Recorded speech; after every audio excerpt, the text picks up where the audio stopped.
New York, after several months in pandemic-altered theaters, Christopher Nolan's Tenet will head to home release on December 15, Warner Bros. Announced Thursday.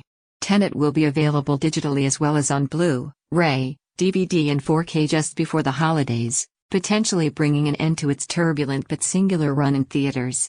The film remains the only major Hollywood release to test cinemas during COVID-19. Tenet has managed to amass $350 million in box office worldwide, but it struggled to kickstart domestic moviegoing after opening stateside on September 3. Contending with limited capacity regulations and theaters that remained closed in some states, the film has so far grossed $53.8 million at the US and Canadian box office. Review: bewildering and dazzling. Christopher Nolan's Tenet is James Bond by way of a Rubik's Cube. I learned more about my body than I knew. John David Washington gets his action hero moment with Tenet. Tenet was never able to play in Los Angeles or New York, the country's two biggest markets, which both remain closed.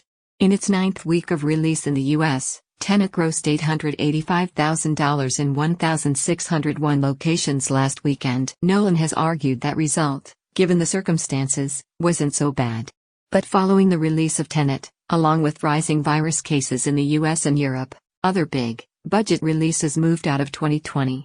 I am worried that the studios are drawing the wrong conclusions from our release, that rather than looking at where the film has worked well and how that can provide them with much-needed revenue, they're looking at where it hasn't lived up to pre-COVID expectations, Nolan told the Los Angeles Times. They'll start using that as an excuse to make exhibition take all the losses from the pandemic instead of getting in the game and adapting, or rebuilding our business. Warner Bros. Didn't announce on-demand or streaming plans for Tenet.